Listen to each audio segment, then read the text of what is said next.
উপনির্বাচনের ফলের পুনরাবৃত্তি নাকি বিজেপির ঘরে ফেরাবে আসানসোল? ইন্ডিয়া টুডে অ্যাক্সেস মাই ইন্ডিয়ার সমীক্ষার রিপোর্ট দেখুন। সদ্য সপ্তম দফার ভোট শেষ হয়েছে, আর তারপরই কোথায় কত সিটে কোন প্রার্থী জিতবে তা নিয়ে জোর জল্পনা শুরু হয়ে গিয়েছে। এই যেমন আসানসোল কেন্দ্র, অত্যন্ত চর্চিত একটা কেন্দ্র, আর এখানে অত্যন্ত নির্বিঘ্নে শেষ হয়েছে ভোট। গত কয়েক দশকে আসানসোলে এমন শান্ত নির্বাচন দেখেছেন কিনা কেউ মনে করতে পারছেন না। এককালে ছিল বাম দুর্গ, সেই দুর্গের পতন হয় বিজেপির হাত ধরে। 2019 সালেও বিজেপি এই আসন ধরে রেখেছিল, কিন্তু 2022 সালে উপনির্বাচনে তৃণমূলের কাছে হারতে হয় বিজেপিকে। অতীতেও এই কেন্দ্রটা বারবার ব্যতিক্রমী এবং বৈচিত্র্যময় কেন্দ্র হয়ে উঠেছে বিভিন্ন কারণে। তারকা প্রার্থী বাবুল সুপ্রিয়র পরপর দুবার জয়, তার দলত্যাগ, মুনমুন সেনের মতো তারকা প্রার্থীর পরাজয়, আর শেষমেশ মুম্বাইয়ের সুপারস্টার শত্রুঘ্ন সিনহার আগমন এবং বিজেপির হাতছাড়া আসানসোল। এবারও আসানসোলে বিরোধীদের কাঁটেই কি টক্কর দিতে শত্রুঘ্ন সিনহাতেই ভরসা রেখেছে শাসক দল। আর অন্যদিকে বিজেপি প্রথমে পবন সিংয়ের নাম ঘোষণা করলেও তিনি নাম তুলে নেন। দীর্ঘ টালবাহানার পর দলের দুবারের সাংসদ এস আলুওয়ালিয়াকে টিকিট দিয়েছে পদ্মশিবির। যদিও দলীয় টানাপোড়েনে কার্যত ব্যাকফুটে বর্ষিয়ার নেতা, ফলে অনেকেই বলছেন এখানে অ্যাডভান্টেজ শত্রুঘ্ন। 2014 সালের লোকসভা নির্বাচনে প্রথমবার বিজেপি আসানসোলে জয়লাভ করে। বিজেপির তারকা প্রার্থী বাবুল সুপ্রিয় তৃণমূলের হেভিওয়েট প্রার্থী দোলা সেনকে 70,000 ভোটে পরাজিত করেছিলেন।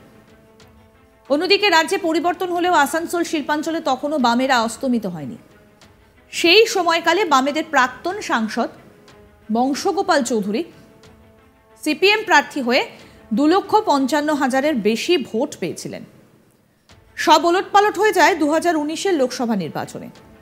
পুনরায় বিজেপির প্রার্থী হন বাবুল সুপ্রিয়। বাবুল সুপ্রিয় তৃণমূলের তারকা প্রার্থী মুনমুন সেনকে 2 লক্ষ ভোটে পরাজিত করেন। বামেদের ভোট নেমে আসে মাত্র 87,000-এ। তবে এবারে এই কেন্দ্রে কোন দল এগিয়ে, এবার সেই নিয়ে আপনাদেরকে বলবো।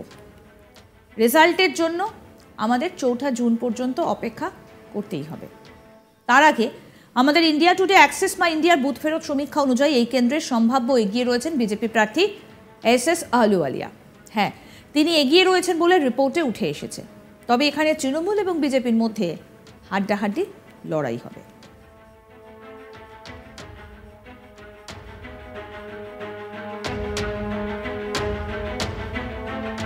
তবে তাকে প্রচারে খুব একটা বেশি দেখা না গেলেও তিনি যে জয়ের ব্যাপারে নিশ্চিত তা প্রচারে বেশ কয়েকবার তার মন্তব্যে ধরা পড়েছিল। আসুন এবার আপনাদের শোনাই কি বলেছিলেন বিজেপি প্রার্থী এস আলুওয়ালিয়া। শুনুন। ভারতীয় জনতা পার্টির বিচারধারা আছে সবকা সাথ, সবকা বিকাশ, সবকা বিশ্বাস, আর একদিকে তৃণমূলের বিচারধারা আছে, সেটা আমাকে বিশেষ করে তার আখ্যা করা উচিত নয়। কেন কি দিনের পর দিন কোর্ট কাছারি থেকে যা ফয়সলা আসছে তাতে মানুষ বুঝছে এই বিচারধারাগুলোর লড়াই। এই লড়াইতে এক অন্যর উপরে আমি মনে করি যে কি 13 তারিখ অবধি, যতদিন অবধি নির্বাচন আছে, সবারই শান্তিপূর্ণভাবে নিজের প্রচার প্রসার করা উচিত, আর লোকের সঙ্গে যোগাযোগ করা উচিত, নিজের কথা বলা উচিত, আর কথা বলার অধিকারটা দেওয়া উচিত। আর সর্বোপরি আমি মনে করি যে আমাদের রিটার্নিং অফিসার, বর্ধমান পশ্চিমের রিটার্নিং অফিসার এখানকার ডিএম সাহেব, উনি আর ইলেকশন কমিশন অফ ইন্ডিয়া, এরা মিলে একটা শান্তিপূর্ণ নির্বাচন যাতে হতে পারে, আর যারা ভোটার আছে তারা বুথে গিয়ে নিজের মত দিতে পারে, সেই ব্যবস্থাটা করা উচিত। কোনো রকমের সন্ত্রাস, কোনো রকমের বুথ লুটার চেষ্টা, আর কোনো রকমের ভোটারদেরকে আটকে দেওয়া বা ভোট দিতে না যাওয়া, এটা যাতে না হয় সেই ব্যবস্থা নেওয়ার জন্যে আমরা আপনাদের মাধ্যমে ইলেকশন কমিশনকে আর ডিস্ট্রিক্ট অ্যাডমিনিস্ট্রেশনকে আগ্রহ করি যাতে শান্তিপূর্ণভাবে লোকে নিজের মতটা প্রকাশ করতে পারে। 4 জুন যে নির্বাচিত হবে শিরোধারে। আমার কাজ হচ্ছে মানুষের কাছে পৌঁছা, তাদের সমস্যা শোনা। আমি এমন বহু লোক, কয়েক লক্ষ লোককে সাহায্য করি বা সাহায্য করে থাকি যাদেরকে আমি জীবনে কোনোদিন দেখিনি। তাদের কথা, তাদের কষ্টটা আমি টেলিফোনে শুনেছি আর তাদের সাহায্য করেছি। তবে যা বলছি সেটা সবটাই সমীক্ষায় উঠে আসা রিপোর্টের ভিত্তিতে। এবার আমাদের প্রতিনিধি অনিল গিরি কি প্রতিবেদন তুলে ধরেছেন শোনাবো।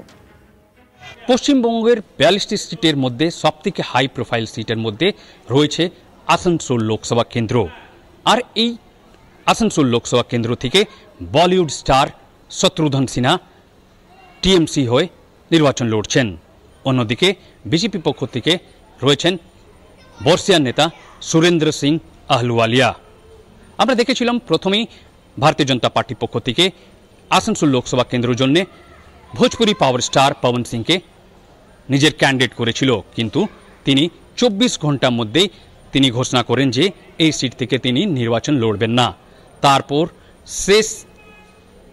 শেষ দিনে আমরা দেখেছি যে এসএস আহলুওয়ালিয়াকে বিজেপি ক্যান্ডিডেট করে।